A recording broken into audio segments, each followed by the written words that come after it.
Topic po natin ngayon, pag nalipasan ka ba ng pagkain, pwede ba magka-ulcer? Ano ba lunas sa ulcer, gastritis, yung mga GERD, di ba? Minsan nalilipasan tayo. So sabihin natin kung ano yung tunay, hindi tunay. Ngayon po, ang dating paniniwala, minsan di ba, pag lagi daw nalilipasan ng pagkain, pwede magkaroon ng stomach cramps, gugutumin ka, kukuluan tiyan mo. Pero actually, hindi siya talaga directly magkokos sa ulcer. Hindi siya directly magkokos. Pero kung nagkaroon na kayo ng ulcer, meron na talagang problema sa ulcer, nakakalala ito sa sintomas. O siguro kung isang buwan ka talaga hindi kumakain, lagi ka hindi kumakain sa ulcer, mas mataas ang risk factor mo magkaroon ng gastritis tsaka ulcer. Okay, pero not directly. Dalawang klase ang peptic ulcer disease. May gastric ulcer sa stomach mismo to. Meron ding duodenal ulcer. Mas malapit na to sa small intestine. Mas matanda, mas nagkaka-ulcer. Mas may chance siguro, mas stress. Ito talaga yung mga tunay na dahilan bakit nagkaka-ulcer. O bibigay natin na number 1, merong bago po sila na-discover itong bacteria na Helicobacter pylori. Okay? Nakita nila yung ulcer, pwede palang bacterial infection. Ato, nahahawa to sa pag madumi ang kamay, hindi na sa maduming tubig, maduming pagkain. Itong bacteria na to, marami na i-infect na tao. At hindi naman lahat ng kaka-ulcer, pero isang percentage pwede magkaroon ng ulcer kung meron ka nitong H. pylori, pwede ka magkaroon ng gastritis at gastric cancer. Okay? Itong Helicobacter pylori, tinatamaan yung lining ng stomach, yung lining nun, numinipis. Kaya hindi na ma-protect ng tiyan natin yung acid, kaya nabubutas, nagkaka-ulcer. So nakukuha to sa maduming pagkain, tubig, sa mga kutsara, nahahawa sa ibang tao. Number 2, yung mahilig gumamit ng pain reliever tulad ng ibuprofen, aspirin, long-term use nitong mga pain relievers ay nakakanipis din ng stomach lining kaya nagkaka-ulcer din. Di ba? Lagi ko sinasabi sa inyo, pain reliever, so pag inaaraw-araw nyo yan, pwede makasira sa tiyan, ulcer, dudugo, pwede makasira sa kidneys, kidney failure. Number 3, merong isang sakit na medyo rare, ang tawag Zollinger-Ellison syndrome na mataas ang production ng asido sa tiyan. Merong ganun. So, acidic yung production, minsan nagkakos din ng ulcer. Number 4, smoking. Alam niyo na, sigarilyo. Alak, walang laman ng tiyan, lakas uminom ng alak. Kung smoker ka at malakas ka uminom ng alak, mas mataas ang chance mo magkaroon ng ulcer. Okay?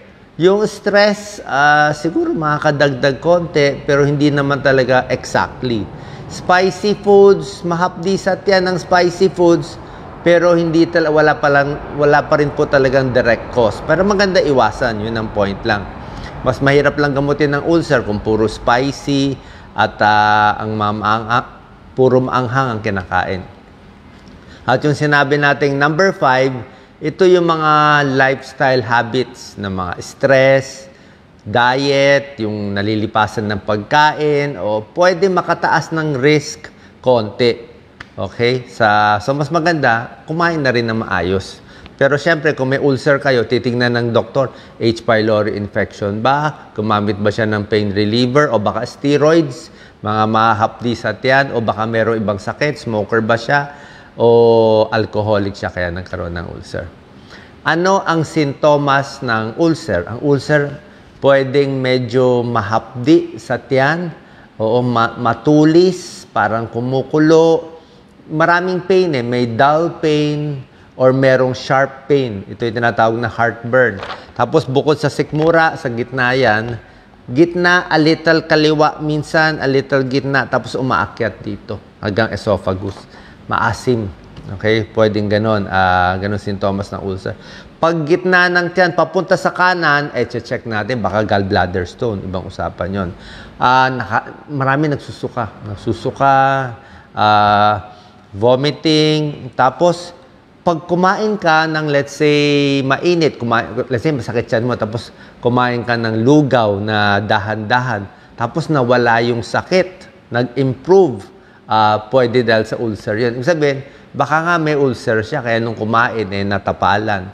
Ako, sabi ko nga, pwede ang saging.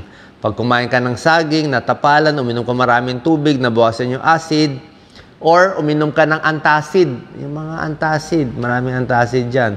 Tapos nawala yung sakit, ay posibleng ulcer. Sabi, gumaling nung ginamot mo. Ang masamang komplikasyon ng ulcer ay dugo. Dudugo ang sa pagdumi, ang kulay ng dumi magiging itim. Pag dugo sa dumi ay kulay itim. O pag sumuka, may nakita akong pasyente ngayon sa mga charity patients ko noon. Pag sumuka sa emergency room, puro dugo. So malamang ulcer yung gano'n. Kita mo yung buong emergency room, yung floor talagang kakatakot. Burping, acidic, laging busog, pwede rin. Namamayat, kasi nga hindi na makakain, masakitan yan. O nagiging anemic, nahihilo na. Paano malalaman kung may ulcer ang tao? Actually, nagawa na ako nitong test. Itong gastroscopy, endoscopy, papatulugin ka. Actually, hindi tulog papaantokin ka. Tapos, hindi mo na lang mamamalayan, naglagay ng tube. Siguro, ganito kalaki yung tube dito. Sa bibig, masakit, hindi mo na mamamalayan. Siguro, masakit konti dito. Makikita niya yung buong esophagus, stomach mo, kung may bukol, may ulcer, may gas-gas doon makikita.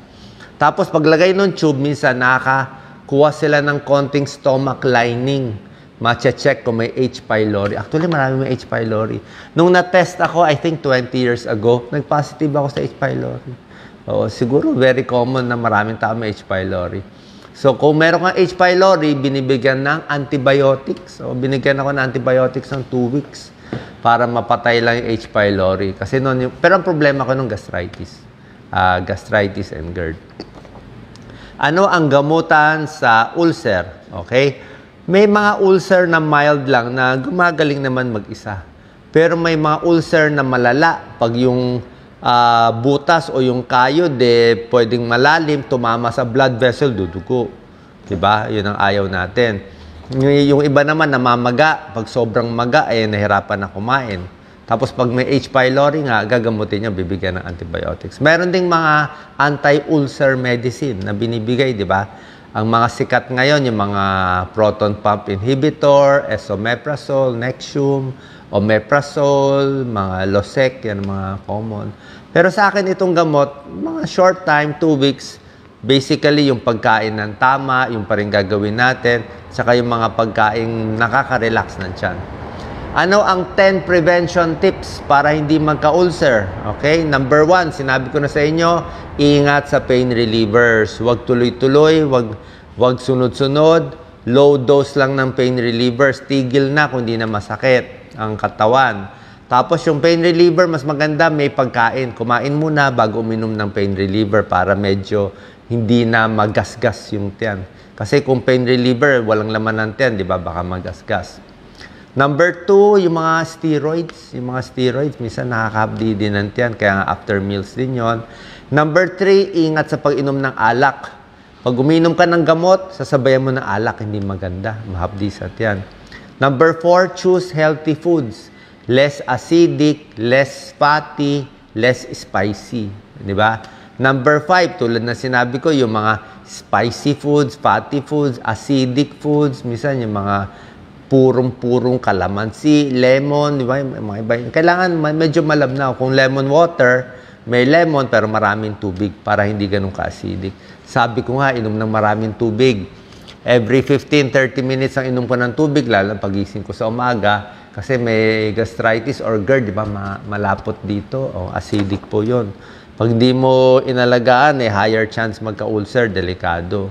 Di ba? So, inom ng tubig, saging, okay din. Di ba? Saging tumatapal sa mga gastritis at ulcer. Number 6, tip para makaiwas sa ulcer, huwag maninigarilyo. Limitahan ang alak. Kung may alak, dapat kumain muna bago minom ng alak. Pero mas maganda, iwas na rin sa alak kung may ulcer na.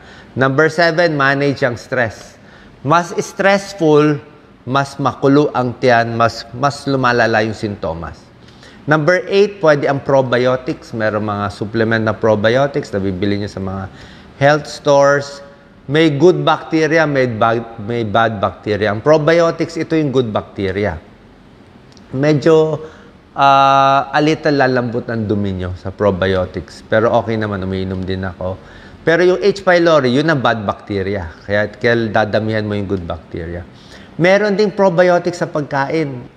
Ibang mga bansa, yung merong kimchi, may sauerkraut, may miso, may yogurt, may kefir. Yan ang mga live culture nila sa ibang mga probiotics. Number 9, iwas sa H. pylori infection. So, ibig sabihin, hugas kamay, malinis ang tubig, malinis ang pagkain, kasi nakakahawa yung H. pylori. Okay? Dapat malinis ang tubig. And 10, wala namang masama, kumain ng regular, on time, wag magpakagutom. Okay? So, finally, hindi naman talaga nakaka-ulcer yung pag nalilipasan ka ng pagkain, pero pag lagi-lagi mong gagawin sa isang buwan at pwedeng tumaas yung risk mo, di ba? Ayaw naman natin tumaas yung risk natin sa mga spicy foods, lagi nalilipasan. Dapat alagaan na natin ang ating tiyan. Salamat po. God bless po.